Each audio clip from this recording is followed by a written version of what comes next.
ತುಂಬಾ ಸೌಂಡ್ ಮಾಡಿದ್ದು ಅಂತ ಹೇಳಿದ್ರೆ ಬ್ರಹ್ಮೋಸ್. ನಾ ಇಲ್ಲೇ ಇದ್ದೀನಿ, ಈ ರೂಮಲ್ಲೇ ಇದ್ದೀನಿ ಅಂದರೆ ಆ ರೂಮ್ ಡೈಮೆನ್ಷನ್ಸ್ ಕೂತಿರೋದು ಅಷ್ಟು ಆಕ್ಯುರೇಟ್ ಆಗಿ. ನ್ಯಾವಿಗೇಷನ್, ಗೈಡೆನ್ಸ್, ಕಂಟ್ರೋಲ್ 3 ಆಕ್ಯುರೇಟ್ ಆಗಿರಬೇಕು. ರಷ್ಯನ್ ಬುದ್ಧಿ, ಇಂಡಿಯನ್ ಬುದ್ಧಿ 2 ಸೇರೋದ್ರಿಂದ ಅದು ಬ್ರಹ್ಮಾಂಡವಾಗಿರೋ ಆಗಿದೆ ಅದು. ಸರ್, ಇಂಥ ಬ್ರಹ್ಮೋಸ್ ಐಡಿಯಾ ಎಲ್ಲಿಂದ ಬಂತು? ಯಾವುದೋ ಒಂದು ಬೇರೆ ಕೆಲಸಕ್ಕೆ ನಾನು, ಕಲಾಂ ಸಾಹೇಬರು 3 ಮಂದಿ ಹೋಗಿದ್ವಿ ರಷ್ಯಾಗೆ. ಮ್ಯಾನೇಜಿಂಗ್ ಡೈರೆಕ್ಟ್ರು ಹೇಳಿದ್ರು, ಕಲಾಂನ you come, I will show something interesting ಅಂತ. ನಾವಿದು ಶುರು ಮಾಡಿದ್ದೀವಿ, ಮುಂದಕ್ಕೆ ಹೋಗಲಿಕ್ಕೆ ದುಡ್ಡಿಲ್ಲ, ನೀವು ಕೊಡಿ 50%, ಇಬ್ಬರು ದುಡ್ಡು ಕೊಡೋಣ. Because that India Russia understanding is so good. ಸರ್ಕಾರ ಹೇಗಪ್ಪ ಈ ಥರ ಎಲ್ಲ ಫಂಡ್ ಮಾಡೋಕ್ಕಾಗತ್ತೆ? ಯಾವುದೋ ಕಂಪನಿ ಅಂತೀರಿ, ರಷ್ಯಾ ಅಂತೀರಿ, ಶೇರ್ ಈಕ್ವಿಟಿ ಕೊಡು ಅಂತ ಹೇಳ್ತೀರಿ, ಈ ಥರ ಯಾವತ್ತೂ ಆಗಿಲ್ವಲ್ಲ. ಅದೆಲ್ಲ ಗೊತ್ತಿಲ್ಲ. Country requires. ಅವ್ರದ್ದು ಮಾಸ್ಕೋ ರಿವರು, ನಮ್ಮದು ಬ್ರಹ್ಮಪುತ್ರ ರಿವರು 2 ಸೇರಿ ಬ್ರಹ್ಮೋಸ್ ಅಂತ ಹೆಸರು ಕೊಟ್ಟರು. ಸೊ ಭಾರತದ ಶತ್ರುಗಳಿಗೆ ರಷ್ಯಾ ಮಾರಂಗಿಲ್ಲ. ಇಲ್ಲ ಸರ್, ಈಗ ಆಕಾಶ್ ಜೊತೆಗೆ ಇನ್ನೊಂದು ತುಂಬಾ ಸೌಂಡ್ ಮಾಡಿದ್ದು ಅಂತ ಹೇಳಿದ್ರೆ ಬ್ರಹ್ಮೋಸ್. ಪಿನ್ ಪಾಯಿಂಟ್ ಅಕ್ಯುರಸಿ ಬಗ್ಗೆ ಬಹಳ ಚರ್ಚೆ ಆಗ್ತಿದೆ. ನಮಗೆ ಟೆಸ್ಟ್ಗಳಲ್ಲಿ ಮುಂಚೆನೇ ಗೊತ್ತಿತ್ತು, 100 ಟೆಸ್ಟ್ಗಳನ್ನು ಅದು ಕಂಪ್ಲೀಟ್ ಮಾಡಿತ್ತು. ಸೊ ವಿ ನ್ಯೂ ದಟ್ ಇದು ತುಂಬ ಅಕ್ಯುರೇಟ್ ಇದೆ, ಪಿನ್ ಪಾಯಿಂಟ್ ಅಕ್ಯುರಸಿಯೊಂದಿಗೆ ಹೊಡೆಯೋ ಸಾಮರ್ಥ್ಯ ಇದೆ ಅನ್ನೋದು ಥಿಯರಿಟಿಕಲಿ ಇತ್ತು. ಆದರೆ ರಿಯಲ್ ಬ್ಯಾಟಲ್ ಫೀಲ್ಡ್ನಲ್ಲಿ ಅದು ಸಾಬೀತು ಮಾಡಿದೆ. ಏರ್ ಬೇಸ್ನಲ್ಲಿ ಪರ್ಟಿಕ್ಯುಲರ್ ಏರ್ಕ್ರಾಫ್ಟ್ ಹಂಗರಲ್ಲಿ ಇಂಥ ಸೆಕ್ಷನ್ಗೆ ಹೊಡಿಬೇಕಂದ್ರೆ ಅಲ್ಲೇ ಹೋಗಿ ಹೊಡೆದಿದೆ. ಅಷ್ಟೊಂದು ಅಕ್ಯುರಸಿಯೊಂದಿಗೆ ಹಿಟ್ ಮಾಡಿದೆ ಅದು. ಸೊ ಇದರಲ್ಲಿ ನಿಮ್ಮ ರೋಲ್ ಬಗ್ಗೆ, ಬ್ರಹ್ಮೋಸ್ನಲ್ಲಿ ನಿಮ್ಮ ರೋಲ್ ಬಗ್ಗೆ ಮತ್ತು ಬ್ರಹ್ಮೋಸ್ ಸಾಮರ್ಥ್ಯದ ಬಗ್ಗೆ. ಬ್ರಹ್ಮೋಸು ಅದು ಹೇಳ್ದಂಗೆ ಅದು ಮೂರು ವರ್ಷನ್ ಇದೆ. ಒಂದು ಆ್ಯಂಟಿ ಶಿಪ್ ಅಂದರೆ ಒಂದು ಶಿಪ್ಪಿಂದ ಇನ್ನೊಂದು ಶಿಪ್ಪಿಗೆ, ಇನ್ನೊಂದು anti ground, launched from ground, launched from aircraft. Air launched BrahMos and vehicle launch BrahMos for a ground target. ಆಮೇಲೆ ship as a target, navy launch BrahMos. ಎಲ್ಲ 3 ರೀತಿಯ ಮಾಡಿದ್ವಿ. ಇದು ಜಾಯಿಂಟ್ ವೆಂಚರ್, ಅಂದರೆ ರಷ್ಯನ್ ಫಂಡಿಂಗ್, ಇಂಡಿಯಾ ಫಂಡಿಂಗ್, ಇಬ್ಬರು ಫಂಡ್ ಮಾಡಿದ್ದಾರೆ. Joint venture. ಬಟ್ ಇಂಡಿಯಾದ share ಜಾಸ್ತಿ ಅಲ್ವಾ? 50.5 ನಮ್ಮದು, 49.5 ಅವ್ರದ್ದು. ಅಂದರೆ ನಾವೇ majority share holder. It becomes Indian company. ಆಮೇಲೆ ಈ ನಮ್ಮ ಭಾರತ ಸರ್ಕಾರ ಅದಕ್ಕೆ ಫಂಡ್ ಮಾಡಿದ್ದಾರೆ, ರಷ್ಯನ್ ಸರ್ಕಾರ ಫಂಡ್ ಮಾಡಿದ್ದಾರೆ. ಎರಡೂ ಒಂದು ಅಕೌಂಟ್ಗೆ ಹಾಕಿ ಒಟ್ಟಿಗೆ ಅವ್ರ ಕೆಲಸಕ್ಕೆ ಅವ್ರು ಖರ್ಚು ಮಾಡ್ತಾರೆ, ನಮ್ಮ ಕೆಲಸಕ್ಕೆ ನಾವು ಖರ್ಚು ಮಾಡ್ತೀವಿ. ಒಟ್ಟಿಗೆ ಕೆಲಸ ಮಾಡ್ತೀವಿ. ಅವ್ರ ಕಡೆಯಿಂದ ನಮ್ಮ ದೇಶಕ್ಕೆ ಬರ್ತಾರೆ, ಇರ್ತಾರೆ, ತಿಂಗಳಾನುಗಟ್ಟಲೆ ಇದು ಹೋಗಿದ್ದಾರೆ. ನಮ್ಗೆ ಬೇಕಾದ್ರೆ ನಾವು ಅಲ್ಲಿ ಹೋಗಿದ್ವಿ, ನಾವು ಅಲ್ಲಿ ತಿಂಗಳಾನುಗಟ್ಟಲೆ ಇದ್ವಿ. ಅವರು ತಗೊಂಡು ಹೋಗಿದ್ದಾರೆ ಬ್ರಹ್ಮೋಸ್ ಮಿಸೈಲ್ಸ್? ತಗೊಳ್ಳೋದಿಲ್ಲ. ನಮ್ಮ ಬ್ರಹ್ಮೋಸ್ ನಮ್ಮ ದೇಶದಲ್ಲಿ ತಯಾರಾಗುತ್ತೆ, ಅವ್ರ ಬ್ರಹ್ಮೋಸ್ ಅವ್ರ ದೇಶದಲ್ಲಿ. ಅವ್ರೇನು ಹೆಸರು ಇಟ್ಕೊಂಡಿದ್ದಾರೆ? ಬ್ರಹ್ಮೋಸ್ ಅಂತ ಇಟ್ಕೊಂಡಿದ್ದಾರೆ? ಇಲ್ಲ, ಅದೇನೋ ಹೆಸರು ಇಟ್ಕೊಂಡಿದ್ದಾರೆ, ಇಟ್ಕೊಂಡಿದ್ದಾರೆ. I don't remember exactly. ಅವ್ರು ಇಟ್ಕೊಂಡಿದ್ದಾರೆ. ಅವ್ರು ಬ್ರಹ್ಮೋಸ್ ನಮ್ಮದೇ, ಬರೀ ಇಂಡಿಯಾದಲ್ಲಿ ಮೇಡ್ ಬ್ರಹ್ಮೋಸ್. ಅವ್ರು ಬೇರೆ ಬ್ರಹ್ಮೋಸ್ ಬೇರೆ ಇಟ್ಕೊಂಡಿದ್ದಾರೆ, ಅವ್ರು ಮಾಡ್ಕೋತಾರೆ. ಕೆಲವು ಕಾಂಪೊನೆಂಟು ನಮ್ಗೆ ಬೇಕಾಗಿರೋದು ಅವ್ರು ಕೊಡ್ತಾರೆ, ಕೆಲವು ಕಾಂಪೊನೆಂಟ್ ಅವ್ರಿಗೆ ಬೇಕಾಗಿರೋದು ನಾವು ಕೊಡ್ತೀವಿ. ಬಟ್ ಮಿಸೈಲ್ ಅವ್ರ ಮಿಸೈಲ್ ಬೇರೆ, ನಮ್ಮ ಮಿಸೈಲ್ ಬೇರೆ. ಹೊರಗಡೆ ಕಾಂಪೊನೆಂಟು ಮಾಡ್ಬೋದು. ಕೆಲವು ನಮ್ಮಲ್ಲಿ ಚೀಪ್ ಆಗಿದ್ರೆ ಅವ್ರು ತೊಗೊಂಡು ಹೋಗ್ತಾರೆ, ಕೆಲವು ನಮ್ಮಲ್ಲಿ ಮಾಡೋಕ್ಕೆ ಟೈಮ್ ಆಗ್ತಿಲ್ಲ ಅಂದರೆ ಅವ್ರು ನಾವು ತೊಗೋತೀವಿ. ಆ ರೀತಿ ಮಾಡ್ಕೊಂಡಿದ್ದೀವಿ. ಅದು ಮಾಡಿಕೊಂಡು ಅವಾಗ ಅಲ್ಲಿ ಏನಂದರೆ ಅದು the target, ground targets are not moving, they are stationary. So ಅದ್ರ ಕೋಆರ್ಡಿನೇಟ್ಸ್ ಗೊತ್ತಿರಬೇಕು. ಕೋಆರ್ಡಿನೇಟ್ಸ್ ಹೆಂಗೆ ಬರಬೇಕು, ಸ್ಯಾಟಲೈಟ್ ಇಮೇಜ್ ಅಥವಾ ಏರ್ಕ್ರಾಫ್ಟ್ ಹೆಂಗಾರು ತಗೋಬೇಕು. ಅದಕ್ಕೆ ಬ್ರಹ್ಮ ವ್ಯವಸ್ಥೆ ಎಲ್ಲ ಇದೆ, ಇಸ್ರೋ ವ್ಯವಸ್ಥೆ ಎಲ್ಲ ಬರುತ್ತೆ. ಯಾವ್ಯಾವ ಅದು ತುಂಬ ಅಕ್ಯುರೇಟಾಗಿ ಗ್ರಿಡ್ ಇದ್ದರೆ, ನೀವು ಹೇಳ್ದಂಗೆ ಒಂದು ಹ್ಯಾಂಗರ್ ಒಳಗೆ ಯಾವ ಮೂಲೆ ಒಳಗೆ ಮಿಸೈಲ್ ಇದೆ, ಎಲ್ಲಿ ಬಾಗಿಲಿದೆ ಗೊತ್ತಾಗುತ್ತೆ. ಅಷ್ಟು ಅಕ್ಯುರೇಟಾಗಿ ನಮ್ಮದು imaging radars are there. Imaging both radar based imaging, also based on ಯಾವುದು ಇದು ಕ್ಯಾಮ್ರಾ ಇಮೇಜಿಂಗ್. ಅದು ಡಿಫ್ರೆಂಟ್ ವೇವ್ ಲೆಂಗ್ತ್, ಇನ್ಫ್ರಾರೆಡ್ಡು, ಆಮೇಲೆ ಅಲ್ಟ್ರಾ, ಎಲ್ಲ ವೇವ್ ಲೆಂಗ್ತಲ್ಲಿ ತೊಗೊಂಡಿದೆ. ಅದು ಯಾವ ಟಾರ್ಗೆಟ್ ಎಲ್ಲಿ ಬೇಕೋ ಅದು ಗೊತ್ತಾಗುತ್ತೆ. ಆದ್ದರಿಂದ ಮಿಸೈಲ್ ಬಿಟ್ಟ ಮೇಲೆ ಅದು ಮಿಸೈಲೆಲ್ಲ ಯಾವ ರೀತಿ, ಅದಕ್ಕೆ ಇನರ್ಷಿಯಲ್ ನ್ಯಾವಿಗೇಷನ್ ಅಂತಾರೆ. ಇಲ್ಲ ಅಂದರೆ GPS, ಗ್ಲೋಬಲ್ ಪೊಸಿಷನಿಂಗ್ ಸಿಸ್ಟಮ್ ನಾವಿಗೆ ಬೋತ್ ಇನಿಷಿಯಲ್ಲು ಎರಡೂ ಇರುತ್ತೆ. ಎರಡು ಹೋಗ್ತಿದ್ರೆ ಆ ಬ್ರಹ್ಮೋಸ್ ಮಿಸೈಲ್ಗೆ ನಾನು ಎಲ್ಲಿದ್ದೀನಿ ಅಂತ ಕರೆಕ್ಟಾಗಿ ಗೊತ್ತು. ಯೂಸಿಂಗ್ GPS ಆ್ಯಂಡ್ INS ಪ್ರತಿ ಅಂದರೆ ಎಷ್ಟು ಅಕ್ಯುರೇಟಾಗಿ ಗೊತ್ತು. ನಾನು ಗೊತ್ತು ಅಂದರೆ ಅಪ್ರಾಕ್ಸಿಮೇಟ್ಲ್ ಅಲ್ಲ, ನಾನು ಇಲ್ಲೇ ಇದ್ದೀನಿ, ಈ ರೂಮಲ್ಲೇ ಇದ್ದೀನಿ ಅಂದರೆ ಆ ರೂಮ್ ಡೈಮೆಂಡ್ ಗೊತ್ತು ನನಗೆ, ಅಷ್ಟು ಅಕ್ಯುರೇಟಾಗಿ. ಅದು ಹೋಗ್ತಾ ಇರೋದ್ರಿಂದ ಎನಿಮಿ ಟಾರ್ಗೆಟ್ ಎಲ್ಲಿದೆ ಅದು ಗೊತ್ತು. ನನಗೆ ಆಗಲೇ ಕಂಪ್ಯೂಟರ್ಗೆ ಫೀಡ್ ಮಾಡಿದ್ದೀವಿ, ನೀವೇ ಕೊಟ್ಟಿದ್ದೀರಿ ಅಂತ. ಅದು ಆ ಜಾಗಕ್ಕೆ ಹೋಗಬೇಕು, ನಾನು ಆರಾಮಾಗಿ ಆ ಜಾಗಕ್ಕೆ ಹೋಗ್ತೀನಿ. ಹೋದ್ಮೇಲೆ ಹತ್ರ ಕೆಳಗೆ ಇಳಿದು ಅಲ್ಲಿ ವಾರೆಂಟ್ ಬ್ಲಾಸ್ಟ್ ಮಾಡ್ತೀನಿ. ಬಟ್ ಈಗ ಇದೇ ಟೆಕ್ನಾಲಜಿ ಶತ್ರುಗಳ ಹತ್ರನೂ ಇದೆ, ಆದರೆ ಅವರ PL-15 ಎಲ್ಲ ಗುರಿ ತಪ್ಪಿ ಒಂದನ್ನು ಟಾರ್ಗೆಟ್ನ ರೀಚ್ ಮಾಡೋಕ್ಕಾಗಲಿಲ್ಲ ಅವುಗಳ ಕೈಯಲ್ಲಿ. ಅದು ಹೈಪರ್ಸಾನಿಕ್ ಅಂತೆಲ್ಲ ಬಹಳ ಜಂಬ ಇದೆ ಚೀನಾಗೆ ಮತ್ತು ಪಾಕಿಸ್ತಾನಕ್ಕೆ. ಆದರೆ ನಮ್ಮದು 1 ಮೀಟರ್ ಕೂಡ ಆ ಕಡೆ ಈ ಕಡೆ ಅಕ್ಯುರಸಿ ಮಿಸ್ ಆಗಿಲ್ಲ. ರನ್ವೇ ಮಧ್ಯದಲ್ಲಿ ಅಂದರೆ ರನ್ವೇ ಮಧ್ಯದಲ್ಲಿ ಗುಂಡಿ, ಏರ್ಕ್ರಾಫ್ಟ್ ಹಂಗರ್ ಅಂದರೆ ಏರ್ಕ್ರಾಫ್ಟ್ ಹಂಗರು, ಅದ್ರಲ್ಲಿ 3 ಹಂಗರಲ್ಲಿ 1 ಹಂಗರಿ ಹೊಡಿಬೇಕಂದ್ರೆ ಅದಕ್ಕೆ ಮಾತ್ರ ಇಷ್ಟೊಂದು ಅಕ್ಯುರಸಿ ಅಚೀವ್ ಮಾಡಿ. ಅದು ಡೊಮೆಸ್ಟಿಕ್ ಒಂದು ಮ್ಯಾನುಫ್ಯಾಕ್ಚರಿಂಗ್. ಫಸ್ಟ್ ಆಫ್ ಆಲ್ ನಮ್ಮ ಸ್ಯಾಟಲೈಟ್ ಇಮೇಜರಿ ಡೇಟಾ ಅಕ್ಯುರೇಟ್ ಆಗಿರಬೇಕು. ಅದು ಯಾವ ಅಕ್ಯುರಸಿ ಬೇಕು ಅಂದರೆ ಕಂಡಿಡ್ಕೊಳ್ಳಿ, 1 ಮೀಟರ್ ಅಕ್ಯುರಸಿ ಬೇಕಾಗ್ತದೆ. ಮತ್ತೆ ಆಮೇಲೆ ನಮ್ಮ ನ್ಯಾವಿಗೇಷನ್ ಅಂಡ್ ಗೈಡೆನ್ಸ್ ಅಂತಾರೆ. ಪ್ರತಿ ಮಿಸೈಲ್ಗೂ there are 2 things, navigation and guidance. Navigation ಅಂದರೆ ಈ ಟಾರ್ಗೆಟ್ ಎಲ್ಲಿದೆ, ನಾವೆಲ್ಲಿದ್ದೀವಿ ಕರೆಕ್ಟಾಗಿ ಅಕ್ಯುರೇಟಾಗಿ ಗೊತ್ತಿರಬೇಕು. ಪ್ರತಿ ಸೆಕೆಂಡ್ಗೆ ನಾವು 0.1 ಸೆಕೆಂಡೇ ನಾವೆಲ್ಲಿರ್ತೀವಿ ಅದೆಲ್ಲಿದೆ ಅದು ನ್ಯಾವಿಗೇಷನ್. ಗೈಡೆನ್ಸ್ ಅಂದರೆ ಅಲ್ಲಿ ಹೆಂಗೆ ಹೋಗ್ಬೇಕು, ಅಲ್ಲಿ ಹೋಗ್ಬೇಕು, ಸರಿ ಹೇಗೆ ಹೋಗ್ತೀವಿ ಅದಕ್ಕೆ ಗೈಡೆನ್ಸ್ ಇದೆ. ಇದೆಲ್ಲ ತುಂಬ intelligently we have to do it. Navigation data ಬರುತ್ತೆ, ಗೈಡೆನ್ಸ್ ಯಾವ ರೀತಿ ಹೋಗ್ತಾ ಇದ್ರೆ ಅದು ನೀನು ಹಿಂಗೆ ಹೋಗ್ತೀಯಾ ಅಥವಾ ಹಿಂಗೆ ತಿರ್ಕೊಂಡು ಹೋಗ್ತೀಯಾ ಅಥವಾ ಮೇಲೆ ಹೋಗಿ ಬಂದು ಕೆಳಗೆ ಬರ್ತೀಯಾ, ದಟ್ ಈಸ್ ಗೈಡೆನ್ಸ್. ಅದಕ್ಕೆ ಕೆಲವು ಅಲ್ಗಾರಿಥಮ್ಸ್ ಅಂತ ಇರುತ್ತೆ, ಕೆಲವು ಟ್ಯಾಕ್ಟಿಕ್ಸ್ ಅಂತ ಇರುತ್ತೆ. ಆ ರೀತಿ ಹೋದರೆ ನಾವು ಕ್ಲೀನಾಗಿ ಹೋಗೋ ಹಾಗೆ ಹೋದ್ಮೇಲೆ ಅಲ್ಲಿ ಹತ್ತಿರ ಹೋದಾಗ ಕಂಫರ್ಟಬಲಾಗಿ ಅಲ್ಲಿ ವಾರ ಹತ್ತಿರ ಹೋಗಿ ನಾವು ಎಕ್ಸ್ಪ್ಲೇನ್ ಮಾಡೋಕ್ಕೆ ಎಲ್ಲ ಅನುಕೂಲ ಆಗೋ ಹಾಗೆ ಗೈಡೆನ್ಸ್ ಕೊಡಬೇಕು. ಆ ಗೈಡೆನ್ಸೇ ನಮ್ಮ most challenging intelligence is guidance. Guiding A missile.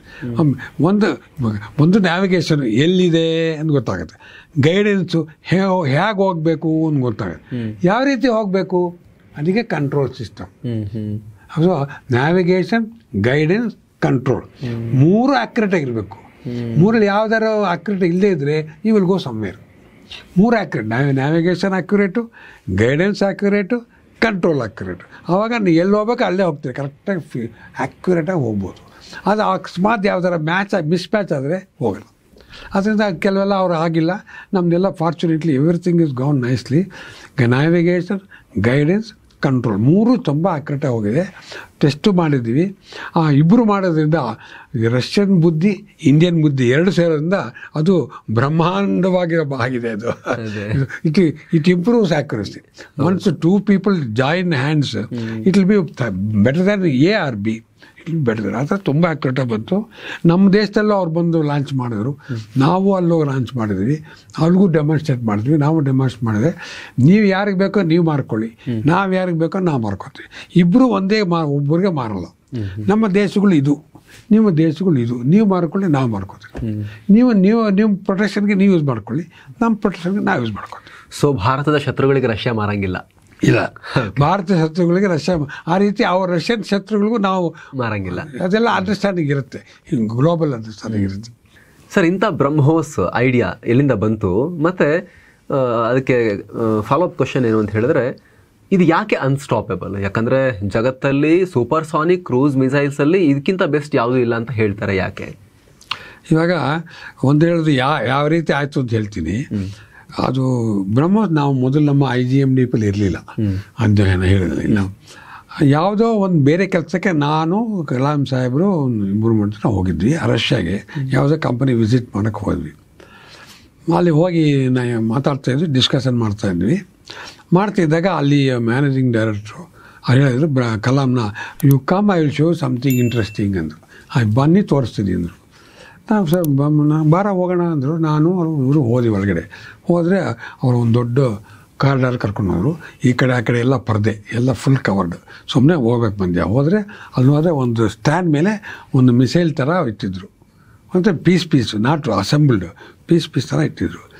ನೋಡಿದವರು ಹೇಳಿದರು, ಇದು ನಮ್ಮ ಸೂಪರ್ಸಾನಿಕ್ ಕ್ರೂಯಿಸ್ ಮಿಸೈಲ್ ಮಾಡ್ತಾಯಿದ್ವಿ ನಾವು. ಇದು ಈ ಥರ ಬರುತ್ತೆ, ಅಂದರೆ ಯಾವ ರೀತಿ ಮಾಡ್ತೀವಿ ಅಂತ ಸ್ವಲ್ಪ ಲೈಟಾಗಿ ಎಕ್ಸ್ಪ್ಲೇನ್ ಮಾಡೋದು. ಕಲಾಂ ಹೇಳಿದ್ರು, ಯಾಕೆ ನೀನು ಹೇಳ್ತಿದ್ದಿ ನೀನು ನನ್ನ ಅಂದರೆ ನಾವಿದು ಶುರು ಮಾಡಿದ್ದೀವಿ, ಮುಂದಕ್ಕೆ ಹೋಗಲಿಕ್ಕೆ ದುಡ್ಡಿಲ್ಲ, we are short of funds. Okay. So we want to know India can financially support. ನೀವು ಫಂಡ್ ಮಾಡ್ತಿದ್ರೆ we will take it forward. ಆದರೆ ಇದು ಸ್ಟಕ್, ಕೆಲಸ ನಿಂತೋಗಿದೆ, because they no funding and we don't have money, but we have got the idea, this what you have done, we want to do A B C, you have done DEF ABC ಮಾಡಬೇಕು, ದುಡ್ಡಿಲ್ಲ, if is India interested in funding ಅಂತ ಕೇಳಿದರು. If are interest funding the will be happy ಅಂತೇಳಿ. ಅದು ಅವ್ರ ತಲೆಗೆ ಹೋಯ್ತು, ಈ ಥರ ಮಾಡ್ತಾ ಇದ್ದಾರಲ್ಲ, ಸೂಪರ್ ಸಾನಿಕ್ ಕ್ರೂಯಿಸ್ ಯಾರ ಹತ್ರ ಇಲ್ವಲ್ಲ, ಇದು ಬೇಕಾಗ್ಬೋದು ನಮ್ಮ ದೇಶಕ್ಕೆ. See that is is national urge to do something big for the country. Visionary ನೋಡಿ, he want to something big for the country with nobody else can have.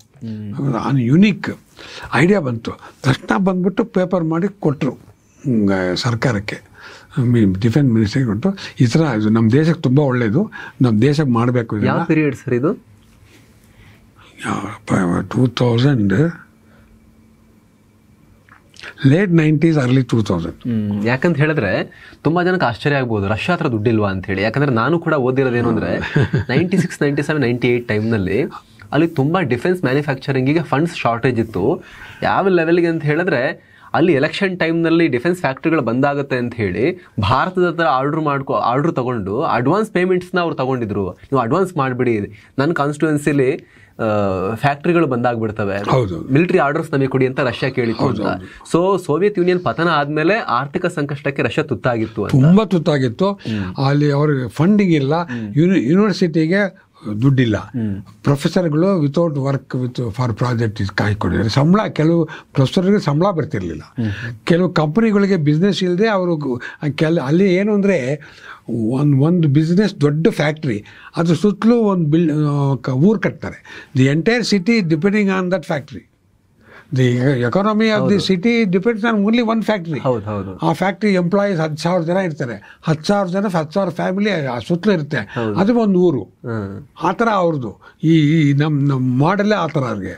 ಆದ್ದರಿಂದ ಅವ್ರ ಹತ್ರ ದೇವರ ರಿಯಲಿ ಶಾರ್ಟ್ ಆಫ್ ಮನಿ ತೋರಿಸಿದ್ರು, ಅರ್ಧ ಮಾಡಿದ್ರೆ ಕೆಲಸ ನಿಂತೋಗಿದೆ, government ಹತ್ರ ದುಡ್ಡಿಲ್ಲ. ದುಡ್ಡು they need money, dollars.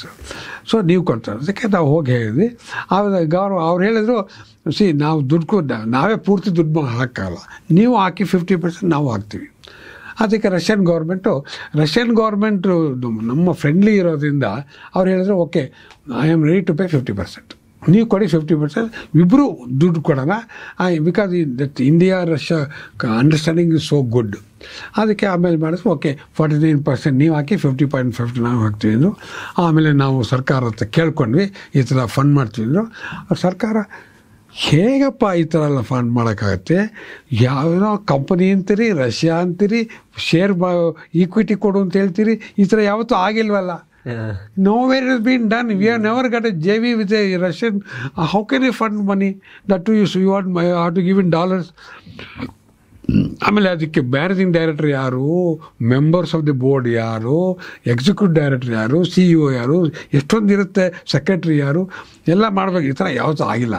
So Kalam I don't know whether you have to pursue ಅಂತ ಹೇಳಿದ್ದಾರೆ ಕಲಾಂಗೆ. ಸರ ತುಂಬ ಕಷ್ಟ ಅಪ್ಪ ಇದು ಮಾಡಿಸೋದು, ಅದಕ್ಕೆ ಹಿಂದೆ ಮಾಡಿಲ್ಲ, ಮುಂದೆ ಫಸ್ಟ್ ಟೈಮ್ ಅದೆಲ್ಲ ಗೊತ್ತಿಲ್ಲ. Country requires, this is required for the country. How you do it left to you, but I will say you do it. We are confident that Indo Russia can do it. ಅದನ್ನ ಹೇಳ್ತೀನಿ, ನನ್ನ confidence ಇದೆ. ಅವರು ಅರ್ಧ ಕೆಲಸ ಮಾಡಿದ್ರೆ ಅರ್ಧ ಕೆಲಸ ನಾವು ಮಾಡಲಿಕ್ಕೆ ನಾವು ಟೀಮ್ ಮಾಡ್ತೀವಿ. ಅಂದರೆ technically I will do. Militarily it's very good for India. So India should have it. How to give the money and procedure, formal company formation and all, you do it. I don't know how to do it. ಅಂತ ಹೇಳಿ ಕೊಡಿ, ನಾನು ಇಲ್ಲಾಂದರೆ I cannot do ಅಂತ. ಅವ್ರ ಡಿಮ್ಯಾಂಡ್ಗೆ ಎಷ್ಟು ಬೆಲೆ ಕೊಡ್ತಾಯಿದ್ರು ಅಂದರೆ ಒಪ್ಕೊಂಡ್ರು. ಸರ್ಕಾರ 50.5 money for transfer to the bank in dollars to an address which is common address for both. Russian government ಕೊಡಬೇಕು, ನಾವು ಕೊಡಬೇಕು, ಆ ಥರ ಎಲ್ಲ ಮಾಡಿ ಕೊಟ್ಟರು. ಅದೇ ಶುರು ಆಯಿತು. ಆಮೇಲೆ ಹೆಸರು ಬ್ರಹ್ಮೋಸ್ ಅಂತ ಹಾಕಿದ್ರು. ಅವ್ರದ್ದು ಮಾಸ್ಕೋ ರಿವರು, ನಮ್ಮದು ಬ್ರಹ್ಮಪುತ್ರ ರಿವರು ಎರಡು ಸೇರಿ ಬ್ರಹ್ಮೋಸ್ ಅಂತ ಹೆಸರು ಕೊಟ್ಟರು. ಆಮೇಲೆ ಹೆಡ್ ಆಫೀಸ್ ಡೆಲ್ಲಿಲಿ ಮಾಡಿದ್ರು. ಆಮೇಲೆ ಅಲ್ಲೂ ಒಂದು ಅವ್ರ ಆಫೀಸು ಮಾಸ್ಕೋಲಿತ್ತು. ಸೊ ಎರಡು ಕಡೆ ವರ್ಕ್ ಮಾಡೋರು. ಆ್ಯಂಡ್ ಎಲ್ಲಿ ಕೆಲಸ ನಿಂತಿತ್ತೋ ಅಲ್ಲಿ ಮುಂದೆಗೆ ನಾವು ತೊಗೊಂಡೋದ್ವಿ. ಪ್ರೊಪಲ್ಷನ್ ಕೆಲಸ, ನ್ಯಾವಿಗೇಷನ್ ಕೆಲಸ, ನ್ಯಾವಿಗೇಷನ್ನು ಗೈಡೆನ್ಸ್ ನಮ್ಮದು ಜಾಸ್ತಿ ಎಚ್ಚರಿಕೆ. ಪ್ರೊಪಲ್ಷನ್ ಅವರು ಜೋರಾಗಿದ್ರು. ಅದು ಎರಡು ಸೇರಿಕೊಂಡು ಕಷ್ಟಪಟ್ಟು ಕೆಲಸ ಮಾಡೋಕ್ಕೆ ಅವರು ತುಂಬ ಕಷ್ಟಪಡ್ತಾರೆ. Russian are very hard working and Russians are very good in fabrication, manufacturing ತುಂಬ ಕಷ್ಟಪಡ್ತಾರೆ. And experiment they can do. Now we are good in control algorithm and software and testing range. We have a very nice testing range and we are also good. So it was a good marriage between the two nations. It came out very successfully. And so Mark 3 ಒಂದು highest speed, ಯಾವುದು Mark 3 ಇಲ್ಲ. ಒಂದು ಅದು liquid ramjet. So the thrust will never reduce, liquid ramjet. ಮೂರನೇದು ಅದಕ್ಕೆ it can go to low altitude, ಅಂದರೆ almost tree top ಅದು fly ಆಗುತ್ತೆ. ಆ ರೀತಿ ನಾವು ಅದನ್ನ ಡಿಸೈನ್ ಮಾಡಿದ್ವಿ. ಆದ್ರಿಂದ ತುಂಬ ಕೆಳಗೆ ಹಾರುತ್ತೆ. ಯಾವ ರೆಡಾರ್ಗೂ ಸಿಕ್ಕೋದೇ ಇಲ್ಲ ಅದು. ಇದು ಸಿ ಸ್ಕಿಮ್ಮಿಂಗ್ ಕೆಪಬಿಲಿಟಿ. ಅದು ಸಿ ಸ್ಕಿಮ್ಮಿಂಗ್ ಅಂದರೆ ಸಿ ಸರ್ಫೇಸ್ ವೇವ್ಸ್ ಇರುತ್ತಲ್ಲ, ಅಷ್ಟೇ ಹೈಟಲ್ಲಿ ಹೋಗ್ತಿದ್ದು. ಅದೇ ಥರ ಟ್ರೀ ಟಾಪ್ ಅಂತಾರೆ. ಟ್ರೀ ಟಾಪ್ ಅಂದರೆ ಮರದ ಕೆಳಗಿರುತ್ತೆ, ಮರದ ಮೇಲೆ ಬರಲ್ಲ. ಅದರಿಂದ ಯಾವ ರೆಡಾರ್ಗೂ ಸಿಕ್ಕಲ್ಲ, ಯಾರಿಗೂ ಸಿಕ್ಕಲ್ಲ. ಮೇಲೆ ಹುಡುಕ್ತಿರುತ್ತೆ, ಕೆಳಗೆ ಹೋಗ್ತಾ ಇರುತ್ತೆ. ಸಿ ಸ್ಕಿಮ್ಮಿಂಗ್ ಅಂದರೆ ಸಿ ಮೇಲೆ ಹೋಗ್ತಿರುತ್ತೆ, ಹೊರೈಸನ್ ಕೆಳಗೆ ಬಂದ್ಬಿಡುತ್ತೆ. ಸಮುದ್ರ ನೋಡಿದ್ರೆ ನೀವು ಅಷ್ಟು ಕೆಳಗೆ ಹೋಗ್ತಾ ಅಂದರೆ ನೀವು ಹತ್ರ ಹೋಗೋ ತನಕ ಕಾಣೋದಿಲ್ಲ. ಅದಕ್ಕೆ ಸಿ ಸ್ಕಿಮ್ಮಿಂಗು. ಇದು sea skimming and also tree top land ಮೇಲೆ. ಆದ್ದರಿಂದ it is not is invisible and is visible. It's flying in such a high speed, ನೀವು ಕಣ್ಣು ಮಿಟಿಕ್ಸೋದ್ರಲ್ಲಿ ಅದು ಮಾತ್ರ ಬಂದ್ಬಿಡುತ್ತೆ. So there no way you can. So it becomes unbeatable. ಅದಕ್ಕೇನೆ ಮತ್ತೆ ಲಾಸ್ಟ್ ಅದು ಟಾರ್ಗೆಟ್ ಹಿಟ್ ಮಾಡೋಕ್ಕಿಂತ ಮುಂಚೆನೂ ಕೂಡ ಆ ಕಡೆಯಿಂದ ಏನಾದ್ರು ತಡೆಯೋಕ್ಕೆ ಪ್ರಯತ್ನ ಪಟ್ಟರೆ ಮೆನ್ಯೂರಿಂಗ್ ಮಾಡುತ್ತಂತಲ್ಲ, ಅದು ಮೆನ್ಯೂರಿಂಗ್ ಮಾಡಿದ್ರೆ ಸಾಧ್ಯನೇ ಇಲ್ಲ. ಎಷ್ಟು ಸ್ಪೀಡಾಗಿ ಹೋಗ್ತೇನೆ ಅಂದರೆ ಅದು you cannot touch it, you can only see it ಅಷ್ಟೇ. By the time you see it moving at 3000 km/h or it's very high speed. ಹೇಗೆ ಏನು ಮಾಡ್ಲಿಕ್ಕಾಗಲ್ಲ. You cannot be, you have to ತನಕನೂ ಕಾಣಲ್ಲ. ಹತ್ರ ಬಂದರೆ you can escape. It's so fast. If ship is there it's like a sitting duck. Ship ಹತ್ರ ship ಗೊತ್ತಾಗೋತ್ತೆ ಕಣ್ಣು ಬಿಟ್ಕೋದ್ರೊಳಗೆ ಬಂದು ಹೊಡೆದೇ ಬಿಟ್ಟಿರುತ್ತೆ. So it is A ಅನ್ಅಸೈಲಬಲ್ weapon. ಅದು ಗ್ರೌಂಡ್ ಟಾರ್ಗೆಟ್ ಕಂಡ್ಗೂ ಏನು ಸುಮ್ಮನೆ ಇರಬೇಕಷ್ಟೇ. ಅದು ಒಂದ್ಸಲ ಬಿಟ್ಟರು ಅಂದರೆ it ship coming and going. You can stop it, you can hit it, you can intercept it. ಏನು ಮಾಡೋಕ್ಕಾಗಲ್ಲ. ಈ ಥರದೊಂದು ಮಿಸೈಲ್ನ ಯಾಕೆ ನಮ್ಮ ಹತ್ರ ಈಗ ಜಗತ್ತಿನ ಬೆಸ್ಟ್ ಸೂಪರ್ಸಾನಿಕ್ ಕ್ರೂಸ್ ಮಿಸೈಲ್ ನಮ್ಮ ಹತ್ರ ಮಾತ್ರ ಯಾಕಿದೆ, ಈ ಥರದ್ದು ಇನ್ನೊಂದು ಮಿಸೈಲ್ ಜಗತ್ತಲ್ಲೇ ಎಲ್ಲೂ ಯಾಕಿಲ್ಲ ಅಂತ? ಇಲ್ಲ, ರಷ್ಯಾ ಮಾಡಿದ್ದಾರೆ. ಅವರು ದೇಶಕ್ಕೆ ಮಾಡ್ಕೊಂಡಿದ್ದಾರೆ, ಬೇರೆ ಬೇರೆ ರೇಂಜ್ ಮಾಡ್ಕೊಂಡಿದ್ದಾರೆ. ಅಮೆರಿಕ ಇದು ಬಿಗ್ ಕಾಂಟಿನೆಂಟ್. ಅವ್ರಿಗೆ ಹೆಸರುಗಳೆಲ್ಲ ದೂರ ಇದ್ದಾರೆ.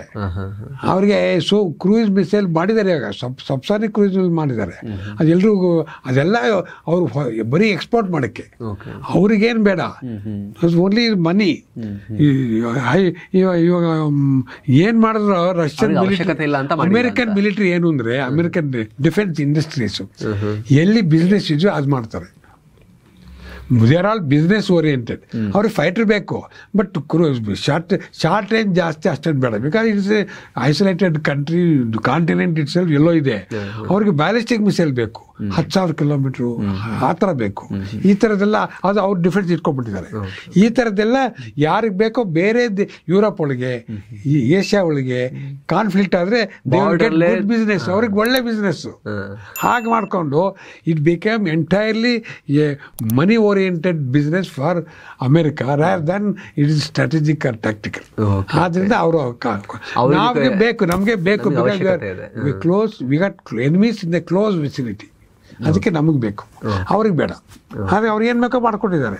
ಓಕೆ, ಈಗಿನ ಯಂಗ್ಸ್ಟರ್ಸ್ ಈಗ ನಿಮ್ಮ ಥರನೇ ಸರ್ವ್ ಮಾಡಬೇಕು ಅಂತ ಹೇಳಿದ್ರೆ ಯಾವ್ದೆಲ್ಲ ಕೋರ್ಸ್ ಮಾಡಬೇಕಾಗತ್ತೆ sir? BE you can do mechanical, electrical, electron ಮಾಡ್ಕೋಬೋದು. IT ಮಾಸ್ಟರ್ಸ್ ಒಳಗೆ they will tell you what is relevant for weapons. ತುಂಬ ಕಂಪನಿಗಳು, ತುಂಬ ಆಪರ್ಚುನಿಟೀಸ್ ಇದೆ and they can give any salary. They need not follow government salary. Aircraft engine ಮತ್ತು aircraft manufacturing ವಿಚಾರದಲ್ಲಿ ಹಿಂದೆ ಬಿದ್ದಿದ್ದೀವ, ಅದಕ್ಕೆ ಏನು ಕಾರಣ? ಏಕೆಂದರೆ ಇಂಜಿನ್ ಈಸಿ ಸಿಕ್ಕತ್ತೆ, ಬೇರೆ ಈಸಿಯಾಗಿ ಸಿಗುತ್ತೆ, ಕೊಂಡ್ಕೋಬೋದು. ಮಾಡಬೇಕಾದ ಕಾಲದೊಳಗೆ ಅವರು ಸರಿಯಾದ ಒಂದು ಡಿಸಿಷನ್ ತಗೊಳ್ಳಿಲ್ಲ ಸರ್ಕಾರ. Leadership problem. ಇವಾಗ ಸ್ವಲ್ಪ ಬುದ್ಧಿ ಬಂದಿದೆ, ಇವಾಗ ಹಾಕ್ತಾ ಇದ್ವಿ, ಆದರೂ 10 ವರ್ಷ ಬೇಕು. ಸ್ಟೆಲ್ತ್ ಫೀಚರ್ ಅಂದರೆ ಏನು? ಯಾರ ಕಣ್ಣಿಗೂ ಅದು ಬೀಳಬಾರ್ದು. ಇನ್ನೊಂದು ಸೌಂಡ್ ಬರಬಾರ್ದು. ಹೇಗೆ ಸರ್ ಈಗ ನಿಮ್ಮ ಲೈಫ್ ಸ್ಟೈಲ್ ಹೇಗಿರುತ್ತೆ? ಅರ್ಧ ಮುಕ್ಕಾಲು ಗಂಟೆ ಯೋಗ, ಒಂದು ಅರ್ಧ ಮುಕ್ಕಾಲು ಗಂಟೆ ವಾಕಿಂಗ್. ನಾವೇನು ಮಾಡ್ತೀವಿ, ನಾವೇ ಲಿಮಿಟ್ ಹಾಕೊಂಡ್ಬಿಡ್ತೀವಿ. ಕೆಪಾಸಿಟಿ ಇಷ್ಟೇ, ಕೇಬಿಲಿಟಿ ಇಷ್ಟೇ, ಟೈಮ್ ಇಷ್ಟೇ. ಇನ್ನು ನೆಕ್ಸ್ಟು 10-20 ವರ್ಷ ಆದಮೇಲೆ ನಿಮಗೆ ಎನರ್ಜಿಯಿಂದ ಎಲ್ಲಿಂದ ಬರುತ್ತೆ. ಆದರೆ ನಾನು ಲಾಸ್ಟ್ 10 ವರ್ಷದಿಂದ ಎನರ್ಜಿ ಮೇಲೆ ರಿಸರ್ಚ್ ಮಾಡ್ತಾ ಇದ್ದೀನಿ. ಅದು ಫಿಷನ್ ಅಲ್ಲ, ಫ್ಯೂಷನ್ ಅಲ್ಲ, ಇಟ್ಸ್ ಕಾಲ್ಡ್ ಕೋಲ್ಡ್ ಫ್ಯೂಷನ್.